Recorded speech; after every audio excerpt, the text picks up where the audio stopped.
Hello students, इस video में मैं अभय कुमार क्लास 12 फिजिक्स के chapter 1 electric charges and field विद्युत आवेश एवं क्षेत्र के मल्टीपल चॉइस क्वेश्चंस बहुविकल्पीय वस्तुनिष्ठ प्रश्नों को डिस्कस करने जा रहा हूं, जो स्टेट बोर्ड्स क्लास 12 के स्टेट बोर्ड्स तथा सीबीएसई बोर्ड में पूछे जा सकते हैं। ये सभी इम्पॉर्टेंट ऑब्जेक्टिव क्वेश्चंस हैं। तो स्टार्ट करते हैं क्वेश्चन नंबर 1 से। एक स्थिर आवेश उत्पन्न करता है। ऑप्शन है ए केवल चुंबकीय क्षेत्र, बी केवल विद्युतीय क्षेत्र, सी दोनों एंड डी इनमें से कोई नहीं। A stationary charge produces option A only magnetic field, option B only electric field, option C both and option D none of these. इसमें सही विकल्प होगा एक स्टेशनरी चार्ज स्थिर आवेश उत्पन्न करता है केवल विद्युतीय क्षेत्र। तो ये आंसर बी, इसका ऑप्शन बी करेक्ट होगा। और ओएमआर शीट में इस बी को पूरा कलर करना होगा ब्लू पेन या ब्लैक पेन से। तो इसमें आंसर बी करेक्ट है। एक स्थिर आवेश उत्पन्न करता है केवल विद्युतीय क्षेत्र। या stationary charge produces only electric field. Option B is correct. Now question number 2। स्थिर विद्युतीय क्षेत्र होता है। इलेक्ट्रोस्टैटिक फील्ड इज ए संरक्षी कंजर्वेटिव, बी असंरक्षी non conservative, C either conservative और नॉन कंजर्वेटिव, कहीं संरक्षी तथा कहीं असंरक्षी। किसी प्लेस पर संरक्षी है किसी जगह और किसी जगह असंरक्षी है। एंड डी इनमें से कोई नहीं, नन ऑफ दीज। इसमें करेक्ट ऑप्शन होगा संरक्षी। स्थिर विद्युतीय क्षेत्र इलेक्ट्रोस्टैटिक फील्ड होता है संरक्षी, कंजर्वेटिव नेचर का। संरक्षी जिसको अंग्रेजी में कंजर्वेटिव कहा जाता है, तो स्थिर विद्युतीय क्षेत्र होता है संरक्षी। तो ऑप्शन ए इसमें करेक्ट है। अब ओएमआर शीट में अगर प्रोवाइड होगा एग्जाम में तो उसमें ए को कलर करना होगा पूरे सर्किल को। Now question number 3। विद्युत क्षेत्र की तीव्रता का एसआई मात्रक होता है। SI unit of electric field intensity is. Option A is Newton per coulomb. Newton के लिए सिंबल संकेत एन का उपयोग हुआ है, कूलम के लिए C NC-1। B joule per coulomb, joule के लिए सिंबल जे, कूलम के लिए C JC-1। C NC newton coulomb and D JC। 4 option है, इसमें से एक ही ऑप्शन सही है। हालांकि इलेक्ट्रिक फील्ड की इंटेंसिटी का विद्युत क्षेत्र की तीव्रता का 2 मात्रक हो सकता है। एक इलेक्ट्रिक फील्ड की तीव्रता E=V/L होती है। इलेक्ट्रिक फील्ड इंटेंसिटी का फॉर्मूला E=V/L और E=-dV/dr, निगेटिव पोटेंशियल ग्रेडियंट या ऋणात्मक विभव प्रवणता।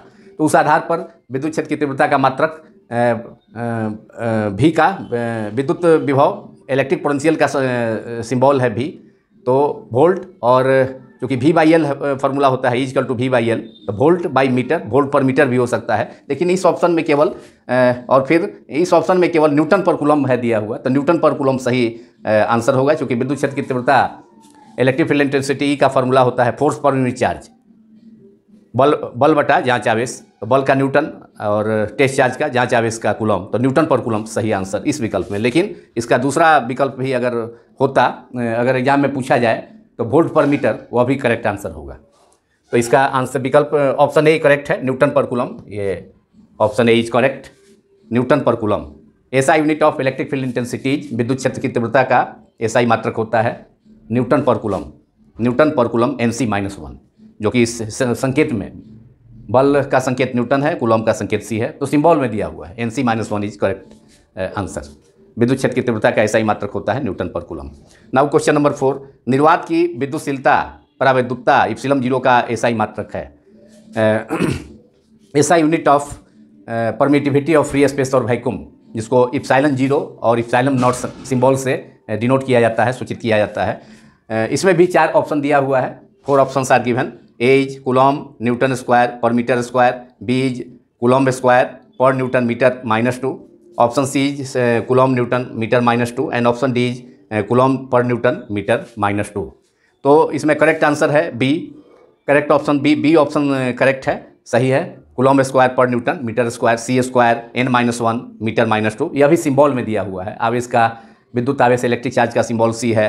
फोर्स, बल का सिंबल N है, न्यूटन। इस बल का ऐसा फोर्स का ऐसा यूनिट होता है न्यूटन, तो न्यूटन का सिंबल M हो गया। और डिस्टेंस के लिए मीटर, दूरी के लिए मीटर, तो M उसका सिंबल M है। तो C square coulomb square newton inverse per newton और metre -2 that is per metre square.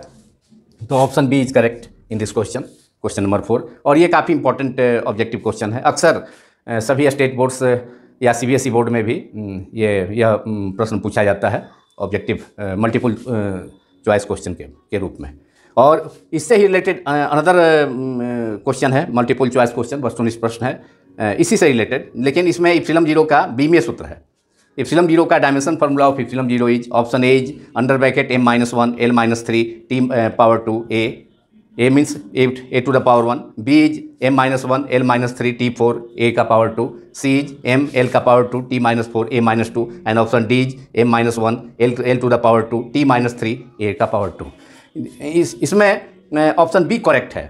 Dimension formula of epsilon zero भी, इप्सिलम जीरो का डायमेंशन फार्मूला, इप्सिलम जीरो का या इप्सिलम नॉट का बीमीय सूत्र है m-1 under bracket m-1 l-3 t4 a to the power 2। तो ऑप्शन बी इज करेक्ट। अब OMR सीट प्रोवाइड होगा तो उसमें बी को कलर्ट करना होगा, लेकिन यहाँ हमने टिक कर दिया है बी पर, m-1 l-3 t4 a2 a⁻²। That is the correct answer. Epsilon zero का बीमीय सूत्र होता है, dimension formula of epsilon zero is under bracket m-1 l-3 t4 a2। And now question number 6। और ये भी इप्सिलम जीरो का बीमीय सूत्र को भी अक्सर ऑब्जेक्टिव क्वेश्चन के रूप में डिफरेंट बोर्ड एग्जामिनेशंस में पूछा जाता है, स्टेट बोर्ड्स में भी, CBSE बोर्ड में भी पूछा जा सकता है। क्वेश्चन नंबर 6, पी वेक्टर जो कि इलेक्ट्रिक डाइपोल मोमेंट, विद्युत द्विध्रुवीय आघूर्ण का संकेत है पी वेक्टर। तो पी वेक्टर विद्युत द्विध्रुव आघूर्ण वाले किसी विद्युत द्विध्रुव पर समरूप विद्युत क्षेत्र ई वेक्टर में क्रियाशील बल आघूर्ण का मान है। इसमें ऑप्शन है A P vector by E vector, B is P vector dot E vector, C is P vector cross E vector, and D is E vector cross B vector. अगर कोई इलेक्ट्रिक डाइपोल है, उसका electric dipole moment P vector है और उसको uniform electric field में रखा गया है, uniform electric field E vector में रखा गया है, तो उस पर कितना टॉर्क का वैल्यू, टॉर्क कितना एक्ट करेगा, तो उसमें 4 ऑप्शन दिए हुए हैं। उसमें से ऑप्शन ए ऑप्शन बी तो होगा ही नहीं, पी बाई ई और पी डॉट ई तो होगा, डॉट प्रोडक्ट तो होता नहीं है, क्रॉस प्रोडक्ट होता है। अब क्रॉस प्रोडक्ट में 2 ऑप्शन हैं, पी क्रॉस ई और डी ई क्रॉस पी।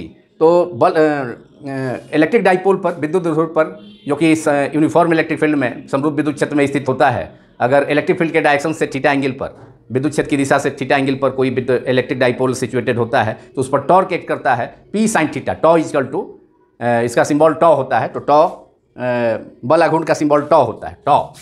तो टॉ का फॉर्मूला होता है P sine theta, that is P vector cross E vector, not E vector cross E vector. E cross P जो ई क्रॉस पी का जो वैल्यू होगा, E vector cross P vector का value minus P sine theta हो जाएगा, क्योंकि cross product of 2 vectors और vector product of 2 vectors anti commute होता है, कॉम्यूट नहीं होता है, क्रमविनिमय नियम का पालन नहीं करता है। तो इसलिए option C is correct, P vector cross E vector.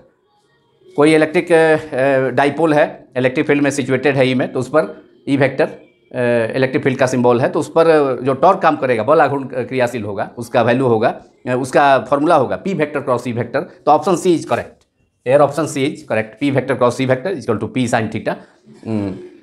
Electric dipole विद्युत ध्रुव पर क्रियाशील बल आघूर्ण का मान होगा, जो कि जिसका विद्युत ध्रुवीय आघूर्ण पी वेक्टर है और इलेक्ट्रिक फील्ड ई वेक्टर में सिचुएटेड है। क्वेश्चन नंबर 7, एक छोटे विद्युत ध्रुव के कारण किसी बिंदु पर विद्युत तीव्रता उतनी ही दूरी पर निरक्षीय स्थिति में विद्युत तीव्रता की होती है। Electric field intensity due to a short electric dipole at its axial point is equal to electric field intensity that of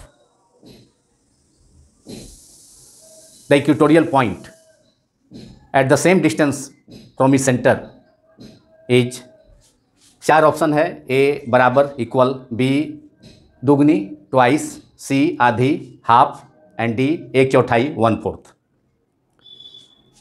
तो किसी इलेक्ट्रिक डाइपोल के कारण, विद्युत ध्रुव के कारण उसके अक्षीय बिंदु पर विद्युत द्विध्रुव के सेंटर से इलेक्ट्रिक डाइपोल के केंद्र से सेंटर से r डिस्टेंस पर इलेक्ट्रिक फील्ड इंटेंसिटी होता है 1/4 pi epsilon not upon 2p/r3।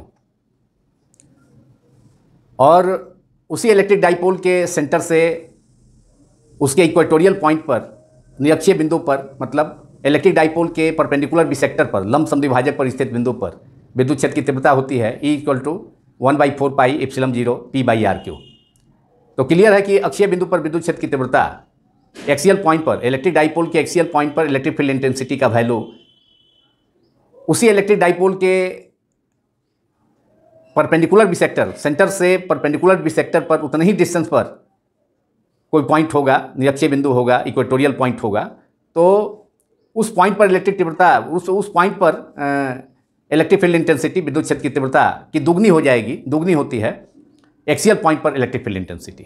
तो विद्युत द्विध्रुव के अक्षीय बिंदु पर विद्युत क्षेत्र की तीव्रता उसी विद्युत द्विध्रुव के उतनी ही दूरी पर, उसके केंद्र से उतनी ही दूरी पर, जितना दूरी पर कि अक्षीय बिंदु को लिया गया है उतनी ही दूरी पर निरक्षीय बिंदु होगा, तो उस पर स्थित विद्युत क्षेत्र की तीव्रता की कितनी होगी? दुगनी होगी। मतलब E axial = 2 equatorial. E axial जो होगा, अक्षीय बिंदु पर विद्युत तीव्रता को हम E एक्सियल सिंबल से डिनोट कर सकते हैं।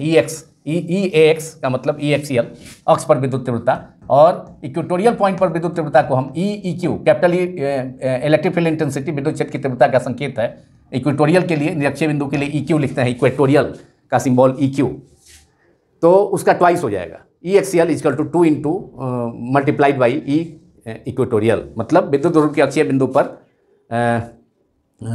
उसके केंद्र से, उसके सेंटर से r दूरी, स्मॉल r दूरी पर इलेक्ट्रिक फील्ड इंटेंसिटी, विद्युत क्षेत्र की तीव्रता का मान उतनी ही दूरी पर विद्युत क्षेत्र की तीव्रता का मान निरक्षीय बिंदु पर, इक्वेटोरियल पॉइंट पर निरक्षीय बिंदु पर तीव्रता का कितना होता है? दुगना होता है। तो इसमें सही ऑप्शन है दुगनी, मतलब ट्वाइस।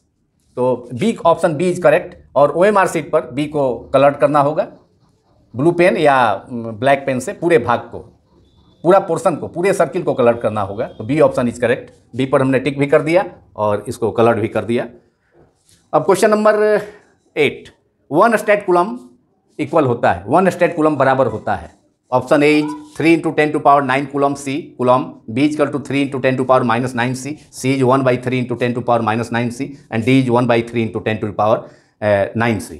तो एक कूलम का वैल्यू हम जानते हैं, वी नो 1 कूलम होता है कितने के equal? 3 × 10⁻9 state coulomb, state coulomb के इक्वल होता है। इसलिए एक स्टेट कूलम रेसिप्रोकल हो जाएगा, 1/3 × 10⁻9, 1 स्टेट कूलम हो जाएगा 1 स्टेट C कूलम = 1/3 × 10⁻+9, नीचे में, ऊपर जाके 10⁻, अगर 10⁻9 को ऊपर ले जाए न्यूमरेटर में, तो अंश में, तो 10⁻−9 कूलम हो जाएगा। तो सही इसमें जो करेक्ट सही विकल्प है, करेक्ट ऑप्शन इसमें, करेक्ट ऑप्शन है इसमें जो C ऑप्शन है, 1/3 × 10⁻−9 C, यह करेक्ट सही है इसमें। तो answer C, option C is correct. इसमें विकल्प C सही है। इसको OMR शीट पर इसको कलर कर देंगे पूरे सर्किल को। तो 1 statcoulomb is equal to 1/3 × 10⁻−9 coulomb. Now question number 9, किसी छोटे विद्युत द्विध्रुव शॉर्ट इलेक्ट्रिक डाइपोल के केंद्र सेंटर से स्मॉल r दूरी पर, मतलब स्मॉल r डिस्टेंस पर विद्युत क्षेत्र की तीव्रता, electric field intensity capital E symbol है विद्युत क्षेत्र की तीव्रता का, वह अनुक्रमानुपाती होती है, डायरेक्टली प्रोपोर्शनल होती है।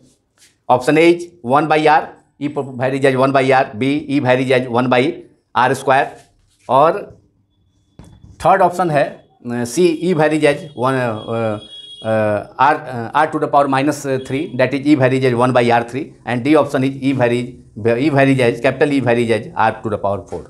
तो किसी शॉर्ट इलेक्ट्रिक डाइपोल के सेंटर से उसके r डिस्टेंस पर, चाहे वह पॉइंट एक्सियल पॉइंट हो या इक्वेटोरियल पॉइंट हो, चाहे वह अक्षीय बिंदु हो या निरक्षीय बिंदु हो, तो उसके लिए इलेक्ट्रिक फील्ड इंटेंसिटी का जो एक्सप्रेशन होता है, अभी हमने बतलाया भी था इसके ऊपर वाले क्वेश्चन में, E एक्सियल होता है शॉर्ट डाइपोल के कारण 1/4 पाई एप्सिलॉन नॉट एप्सिलॉन 0 या epsilon not 2p/r3, and equatorial point पर इलेक्ट्रिक डाइपोल के निरक्षीय बिंदु पर, उसके परपेंडिकुलर बिसेक्टर पर, इलेक्ट्रिक डाइपोल के परपेंडिकुलर बिसेक्टर पर जो पॉइंट होता है उसको निरक्षीय बिंदु, इक्वेटोरियल पॉइंट कहा जाता है।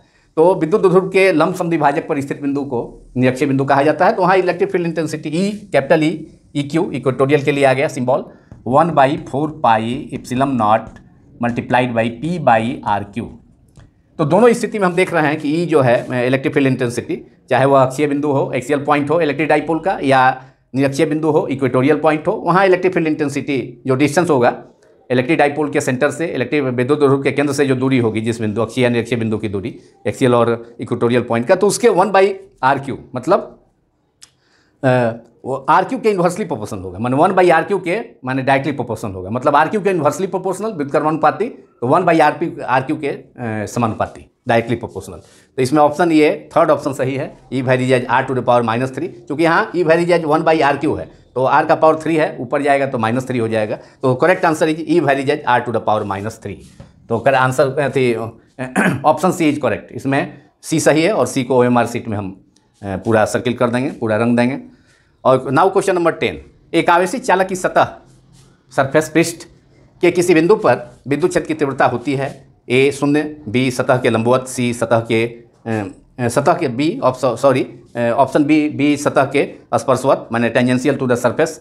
फर्स्ट ऑप्शन है 0 0, सेकेंड ऑप्शन है सतह के स्पर्शवत tangential to the surface, C option है सतह के लंबवत या पृष्ठ के लंबवत perpendicular to the surface, and D इनमें से कोई नहीं, नन ऑफ दीज। तो किसी भी आवेशित चालक के सतह पर विद्युत क्षेत्र की तीव्रता इलेक्ट्रिक फील्ड इंटेंसिटी पृष्ठ के लंबवत बाहर की ओर निर्दिष्ट होती है। तो इसमें सही विकल्प होगा electric field intensity at any point on the surface of a conductor is directed outward normal to the surface, directed outward normal to the surface, पृष्ठ के लंबवत होती है। तो ये सही, इसमें करेक्ट आंसर होगा इसका ऑप्शन सी सही है, सतह के लंबवत perpendicular to the surface electric field intensity किसी आवेशित चालक, किसी चार्ज कंडक्टर के किसी पृष्ठ पर इलेक्ट्रिक फील्ड इंटेंसिटी, सरफेस पर इलेक्ट्रिक फील्ड इंटेंसिटी उस सरफेस के परपेंडिकुलर होती है, बाहर की ओर निर्दिष्ट होती है। तो आवेशित चालक की सतह के किसी बिंदु पर विद्युत क्षेत्र की तीव्रता सतह के लंबवत होती है, ऑप्शन सी सही है, correct.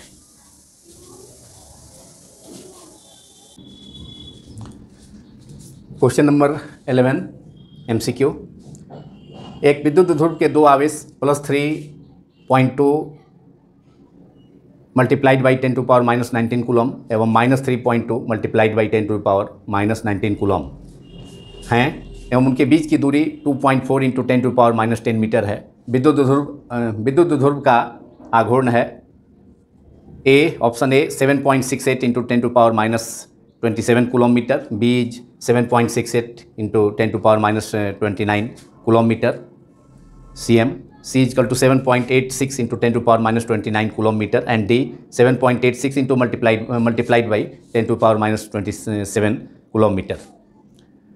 Two charges of an electric dipole is are plus 3.2 multiplied by 10⁻19 coulomb and -3.2 into 10⁻19 coulomb are separated by both are separated by 2.4 into 10⁻10 meter distance. Electric dipole moment will be these are four options given. I have already stated. तो इसमें किसी भी electric dipole moment का formula P = formula मतलब electric dipole का विद्युत ध्रुवीय आघूर्ण का मान का सूत्र होता है, फार्मूला होता है mod P vector = P vector mod of P vector equals to Q into 2L। अब यहाँ डाइपोल का मतलब उस इलेक्ट्रिक डाइपोल विद्युत ध्रुव के प्रत्येक आवेश का ईच चार्ज का मैग्नीट्यूड, प्रत्येक आवेश का मान तथा दोनों आवेशों के बीच की दूरी, मतलब magnitude of electric dipole moment, magnitude of electric dipole moment is magnitude of either charges multiplied by distance between two charges of the electric dipole. तो यहाँ पर प्रत्येक आवेश ईच चार्ज का वैल्यू दिया है +3.2 × 10⁻19 कूलम और दोनों के बीच का सेपरेशन है 2.4 × 10⁻10 मीटर। तो Q का वैल्यू है 3.2 × 10⁻19 coulomb multiplied by distance 2L distance होता है इलेक्ट्रिक डाइपोल के दोनों charges, negative charge and positive charge के बीच का डिस्टेंस होता है। किसी विद्युत ध्रुव के ऋण आवेश तथा धन आवेश के बीच की दूरी को प्रायः 2L या 2A माना जाता है। तो 2L भी यहाँ दिया है 2.4 × 10⁻10 मीटर, 2.4 × 10⁻10 मीटर। तो चार्ज का वैल्यू कूलम हो गया यूनिट और इसका वैल्यू मीटर को डिस्टेंस को मीटर में एक्सप्रेस करेंगे तो कूलम मीटर इसका यूनिट हो जाएगा। तो इसमें 4 ऑप्शन दिया हुआ है। तो इसमें फर्स्ट ऑप्शन में पावर है 10 का पावर -27 और थर्ड ऑप्शन में है 10 टू पावर -27 और यहाँ पर -19 10 to power -19 and 10 to power -10 का जो प्रोडक्ट होगा तो पावर तो ऐड हो जाएगा तो -29 हो जाएगा। तो ऑप्शन ए तथा ऑप्शन बी तो हो नहीं सकता है, सही ऑप्शन नहीं है। अब बी और सी दोनों में पावर -29 है। अब दोनों में कौन होगा तो इसमें मल्टीप्लाई करेंगे 3.2 को 2.4 से, तो 4 इंटू लास्ट डिजिट है 4, इसमें 2.4 का और इसका लास्ट डिजिट है 3.2 का 2, तो मल्टीप्लाई करेंगे तो 4 इंटू 2 8 हो जाएगा। तो लास्ट में जो डिजिट 8 होगा वह आंसर वह ऑप्शन सही होगा। तो इसको दोनों को मल्टीप्लाई करने पर 7.68 इंटू 10 टू पावर -29 किलोमीटर, तो ऑप्शन बी इज करेक्ट। अब OMR शीट में आप सभी को एग्ज़ाम में इसको बी को पूरी तरह से पूरे सर्किल को कलर कर देना होगा, रंगना होगा। यहाँ पर हमने टिक कर दिया है, B option is correct. Electric dipole moment का magnitude be 7.68 into 10 to power -29 kilometre. Now question number 12, यदि गोले पर आवेश 10 टू पावर 10 माइक्रोकूलम हो तो उसकी सतह पर, उसके सरफेस पर विद्युत फ्लक्स है। कोई स्फीयर है तो उस पर चार्ज है 10 माइक्रोकूलम, 10 म्यूसी माइक्रोकूलम, तो उसके सरफेस पर फ्लक्स, इलेक्ट्रिक फ्लक्स कितना होगा ये मालूम करना है। तो ऑप्शन है 4 ऑप्शन है ए, 4 ऑप्शंस दिया हुआ है। ए है 4 विकल्प दिए हैं। ए है 36 pi into 10 to power 4 Newton metre square पर coulomb, B 36 pi into 10 to power -4 Newton metre square पर coulomb, C 36 pi into 10 to power 6 Newton metre square पर coulomb and D 36 pi into 10 to power 6 Newton metre square पर coulomb. यहाँ pi के term में answer दिया हुआ है। तो आप जानते हैं कि अब इसमें सही विकल्प चूज करना है। तो आप जानते हैं कि फ्लक्स जो हो तो गॉस के थ्योरम से या गॉस के लॉ से, गॉसेस थ्योरम से किसी पृष्ठ, किसी बंद तल, क्लोज सरफेस से संबद्ध लिंक्ड जो इलेक्ट्रिक फ्लक्स होता है वह उस बंद तल के अंदर स्थित आवेश, उस क्लोज सरफेस के अंदर जो आवेश होगा उसका 1/ε0 टाइम्स होता है। मतलब phi equal to Q upon, phi equal to electric flux का सिंबल होता है phi, E for electric field, phi equal to होता है क्यू अपॉन ε0। ये गॉस का थ्योरम है, मैथमेटिकल फॉर्म। तो यहाँ पर जो बंद तल है वह गोला है, यहाँ स्फीयर है, स्फीयर पर जो चार्ज है वह कितना है 10 माइक्रोकूलम है। तो यहाँ क्यू तो है, ε0 है, लेकिन यहाँ पाई के टर्म में आंसर आ रहा है। तो इसको भी पाई के टर्म में लाना पड़ेगा।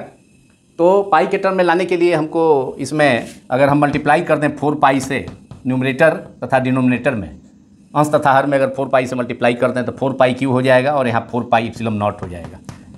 अब पाई के टर्म में ऐसा करने से हमको ये भी फ़ायदा है कि 1/4 पाई ε0 का वैल्यू 9 इंटू 10 टू पावर 9, तो 1/4 पाई ε0 9 इंटू 10 टू पावर 9 और multiplied by 4 pi multiplied by Q का वैल्यू 10 माइक्रोकूलम है, तो 10 microcoulomb 1 micro equal to 10 to power -6।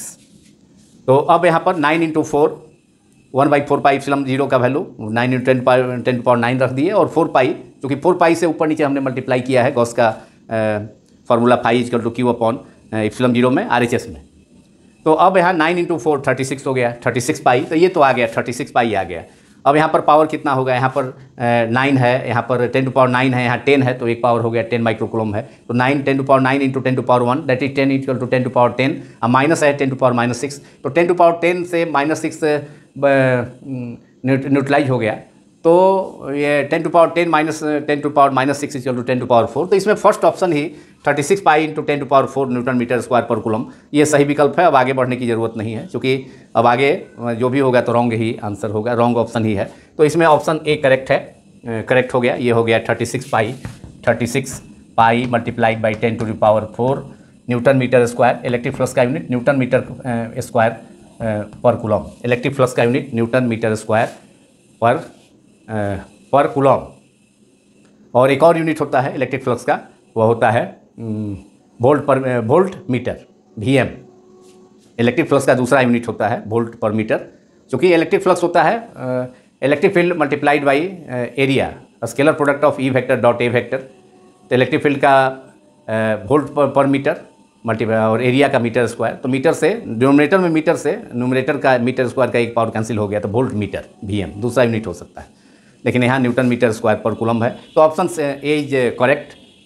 Electric flux विद्युत फ्लक्स उस गोले से संबद्ध जो होगा उसके सरफेस पर, तो वो होगा 36 pi into 10⁴ Newton metre square पर कूलम।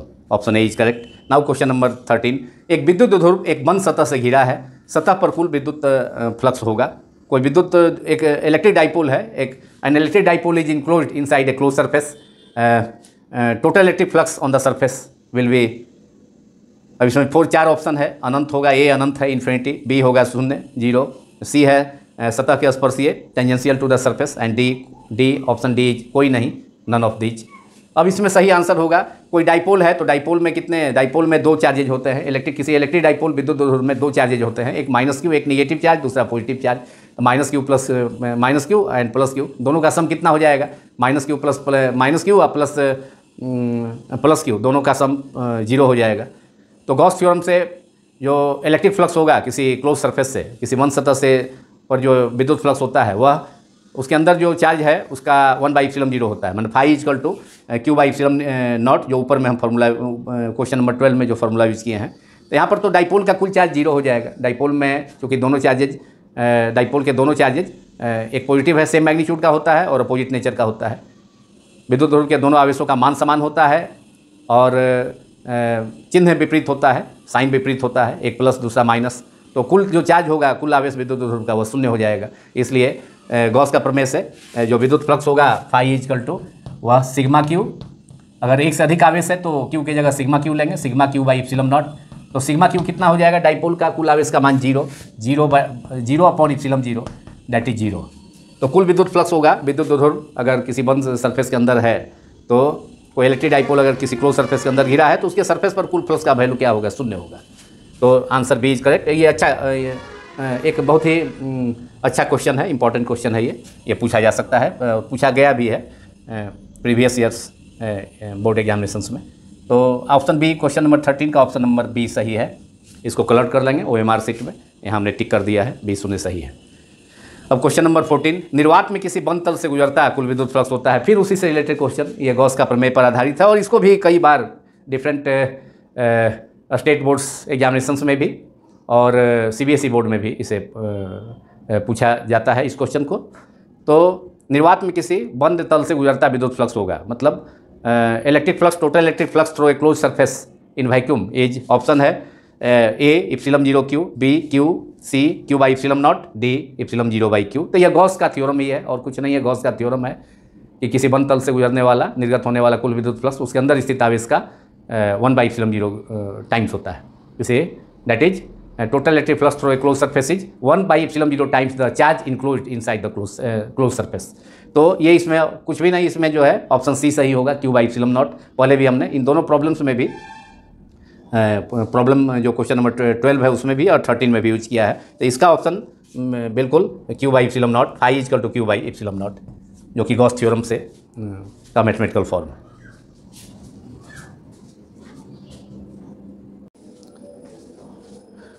क्वेश्चन नंबर 15, एक कूलम आवेश से निर्गत विद्युत फ्लक्स होता है। The electric flux emerging out of charge 1 coulomb is, option A is 1/ε0, B 4 pi, C 4 पाई/ε0 एंड डी ε0। गॉस थ्योरम से, यह भी गॉस थ्योरम पर ही आधारित है। गॉस थ्योरम से हम जानते हैं कि किसी क्लोज सरफेस से, किसी बंद पृष्ठ से निर्गत होने वाला जो विद्युत फ्लक्स होता है, electric flux linked with a close surface is phi equal to Q/ε0। यहाँ पर जो चार्ज है 1 कूलम आवेश है, 1 कूलम चार्ज है, तो यहाँ Q की जगह, Q आवेश का संकेत है, विद्युत इलेक्ट्रिक चार्ज का सिंबल है, तो Q की जगह 1 कर देंगे /ε0। तो सही आंसर इस प्रश्न का होगा 1/ε0। एक कूलम आवेश से निर्गत विद्युत फ्लक्स होगा, the electric flux emerging out of charge 1 coulomb is 1/ε0। Gauss theorem में ही क्यूब की जगह 1 कर दिया गया, 1 कूलम कर दिया गया, तो 1/ε0 हो गया। तो इसमें सही आंसर विकल्प सही है, ए है। ए को हम इंसर्किल कर देंगे OMR सीट में, पूरे सर्किल को कलर्ट कर दिया जाएगा। तो option A is correct, 1/ε0। Question 16, यदि किसी बंद तल के अंदर स्थित आवेश Q हो तथा यदि बंद तल का आकार या त्रिज्या दुगनी कर दी जाए, तो उससे संबद्ध विद्युत फ्लक्स होगा ए 2Q/ε0, बी Q/2ε0, सी Q/ε0, डी 0। यदि कोई बंद तल है या गॉसियन सरफेस है तो उसके अंदर अगर कोई चार्ज कैपिटल क्यू सिचुएटेड है और उसके साइज को डबल कर दिया जाए, स्फेयर है, यदि स्फेयर है वो गॉसियन सरफेस क्लोज सरफेस, तो उसका रेडियस अगर डबल कर दिया जाए तो उससे उस क्लोज सरफेस से लिंक्ड इलेक्ट्रिक फ्लक्स क्या होगा। तो गॉस थ्योरम से हम जानते हैं, अभी हमने देखा कि गॉस थ्योरम से जो electric flux phi is equal to Q upon epsilon naught, किसी क्लोज सरफेस से किसी बंद पृष्ठ से गुजरने वाला, निर्गत होने वाला या लिंक्ड जो इलेक्ट्रिक फ्लक्स होता है क्यू बाई एप्सिलॉन नॉट होता है। तो यह कहीं भी इसमें रेडियस का टर्म नहीं है, लेंथ का टर्म नहीं है।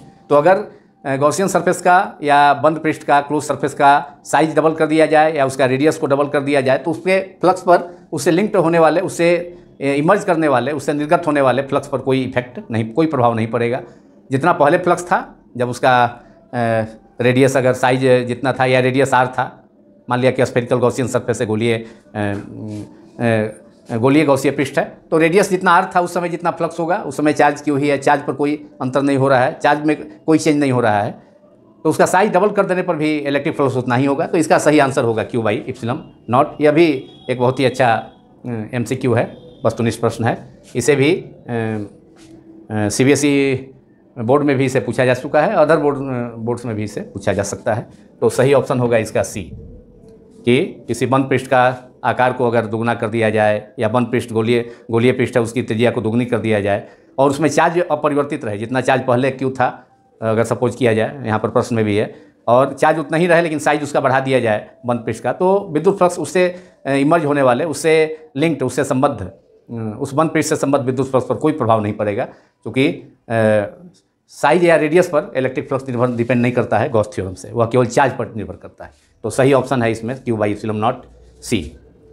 अब क्वेश्चन नंबर 17, एक आवेशित खोखले चालक या खोखले गोले के अंदर विद्युत क्षेत्र की तीव्रता होती है, electric field intensity inside a charged hollow conductor और ए चार्ज हॉलो स्फेयर और a charge spherical hollow spherical shell. Option है epsilon 0 E, A option A is epsilon 0 sigma, epsilon 0 sigma, B epsilon sigma by epsilon not, C 0 0 and D epsilon 0 by 2। तो किसी भी charge sphere के अंदर, किसी भी charge होलो sphere या charge spherical shell कोई के अंदर इलेक्ट्रिक फील्ड 0 होता है।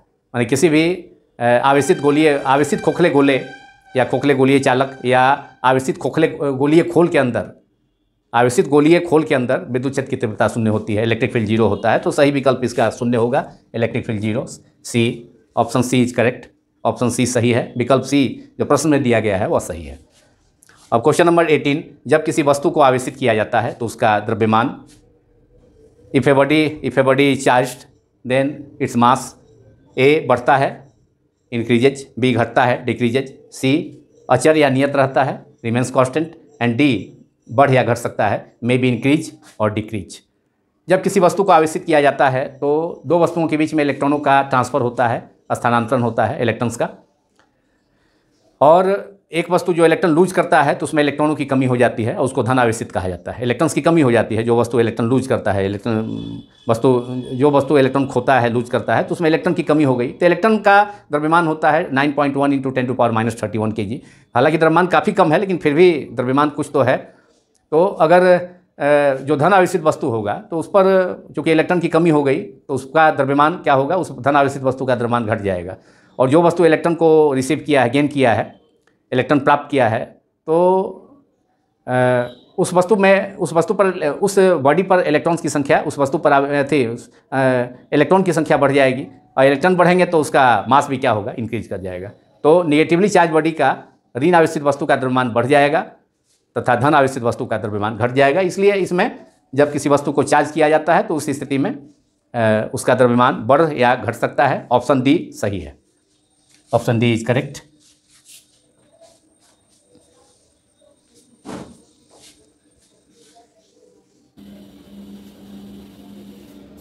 क्वेश्चन नंबर 19, अनंत विस्तार के आवेशित समतल पतली अचालक चादर के निकट स्थित बिंदु पर विद्युत क्षेत्र की तीव्रता का मान। Option A sigma by epsilon 0, B sigma by 2 epsilon 0, C sigma by 2r and D sigma by 2 epsilon 0r। यह गॉस का प्रमेय पर का एक एप्लीकेशन है, उपयोग है, जिसको हमने गॉस का प्रमेय के अनुप्रयोग वाले वीडियो में डिस्कस किया और रिजल्ट प्राप्त किया।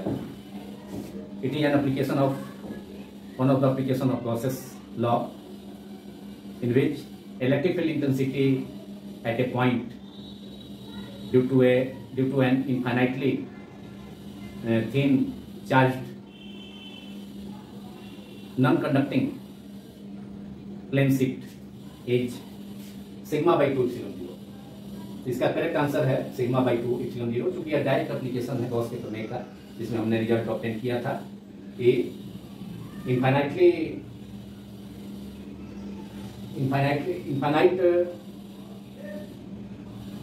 Non conducting charge plane sheet of charge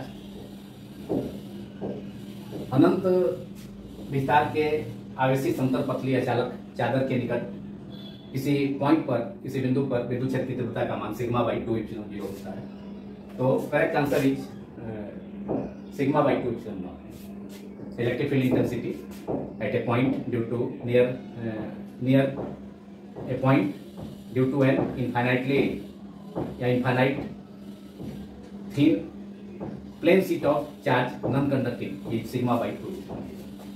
अब इसी पर आधारित, इसी एप्लीकेशन पर आधारित, इसी में थोड़ा सा चेंज करके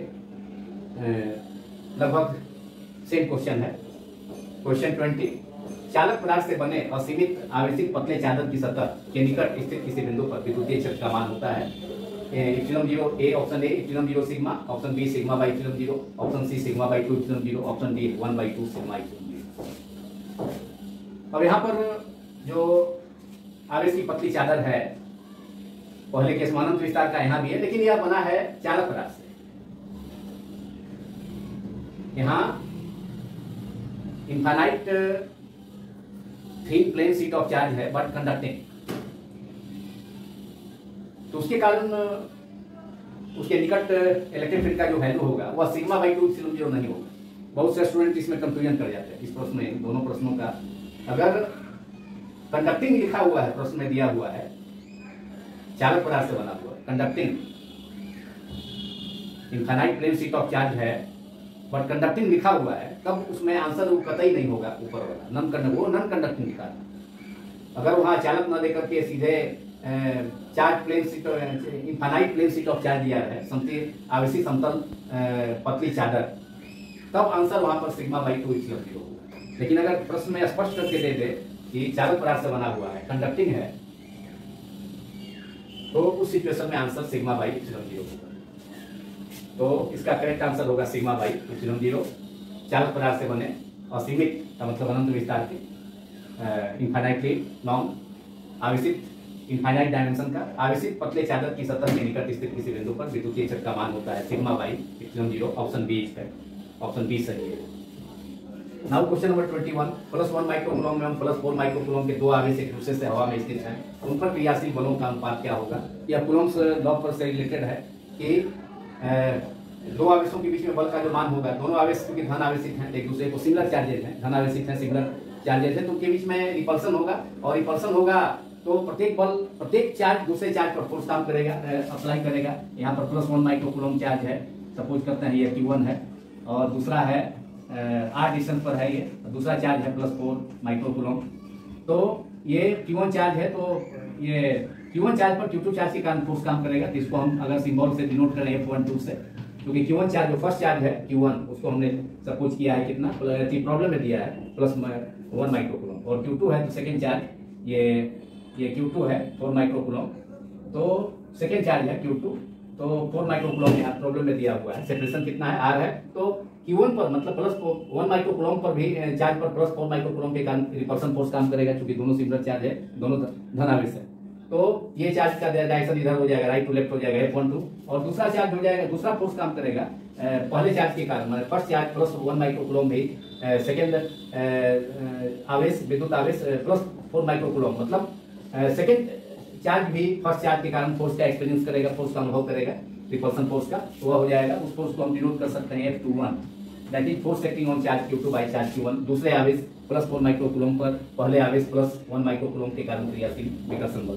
तो प्रत्येक बल, दोनों बल का मान परिमाण समान है, मैग्नीट्यूड समान है, दिशा विपरीत है, इसलिए अगर दो आवेश स्थिर आवेश, अगर दोनों यहाँ पर धनात्मक आवेश है, धन आवेश है, पॉजिटिव चार्ज है, वह हवा में स्थित है, तो प्रत्येक आवेश दूसरे पर समान परिमाण का बल लगाएगा, लेकिन दिशा विपरीत होगी। इसलिए प्रत्येक बल, दोनों बलों का जो अनुपात होगा, माने प्रत्येक चार्ज पर लगने वाले बल का अनुपात F12 और F21 का जो रेशियो होगा वह सेम, माने 1:1।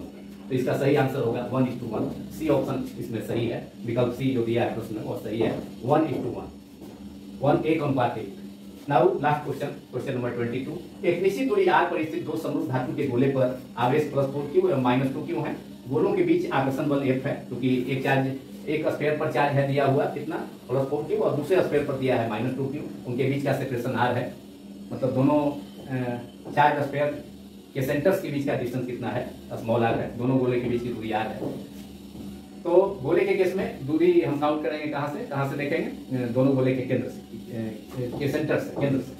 यदि दोनों गोलों को स्पर्श कराकर पुनः उसी r दूरी पर रख दिया जाए तो उनके बीच का बल होगा, ऑप्शन ए दिया है F। दोनों गोले को टच करा करके फिर से आधी डिस्टेंस पर रख दिया जाए, जैसा कि पहले जितने डिस्टेंस r पर पहले भी वह दोनों स्फीयर्स थे, चार्ज स्फीयर थे, तो उनके बीच का बल होगा F। ए ऑप्शन ए है, F/B है, F/2, C F/4, D F/8।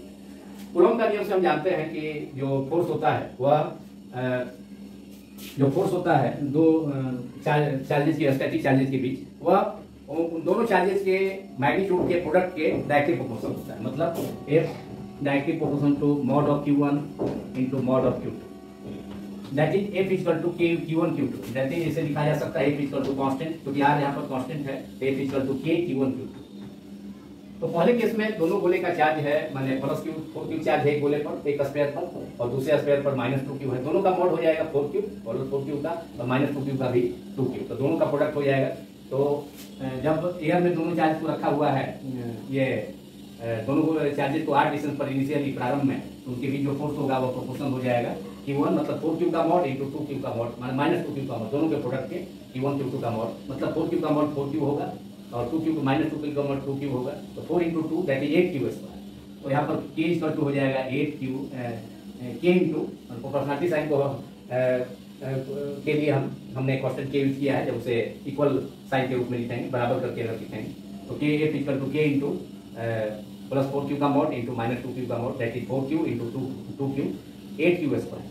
ये 8q, k इंटू 8q² हो गया पहले फर्स्ट केस में।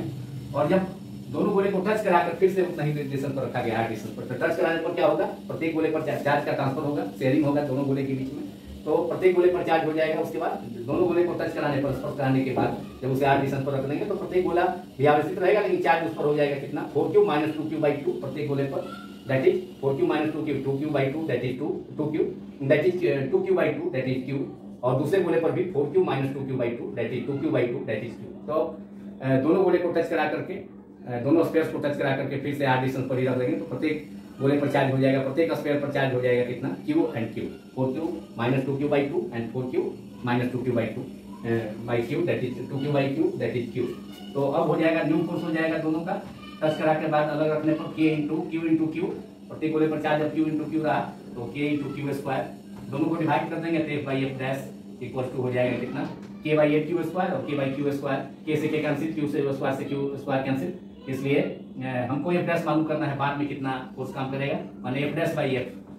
दोनों गोले को टच कराकर अलग कर देंगे तब माने फोर्स का कितना होगा, पहले फोर्स तो F काम कर रहा है जो कि प्रश्न में दिया हुआ है, दोनों गोले के बीच आकर्षण बल प्रारंभ में F था, F'/F हो गया k/q² इंटू 8q², तो k से k कैंसिल हो जाएगा, q² से q² कैंसिल, 1/8 मतलब 1/8 हो गया, मतलब F' equal to cross multiplication कर देंगे त्रिज्या गुना, तो F' equal to F into 1/8 that is F/8। तो सही आंसर इसमें विकल्प होगा, सही आंसर होगा जो ऑप्शन डी दिया है वह सही होगा, यह डी सही है, डी को टिक कर देते हैं। OMR में डी को पूरा कलर कर देना होगा, पूरे सर्किल को, डी वाले सर्किल को पूरा कलर कर देना होगा ब्लू या ब्लैक पेन से, OMR सीट अगर एग्जाम में प्रोवाइड होगा तो सही आंसर होगा इसका, जो न्यू फोर्स होगा दोनों गोले के बीच में F/8 हो जाएगा।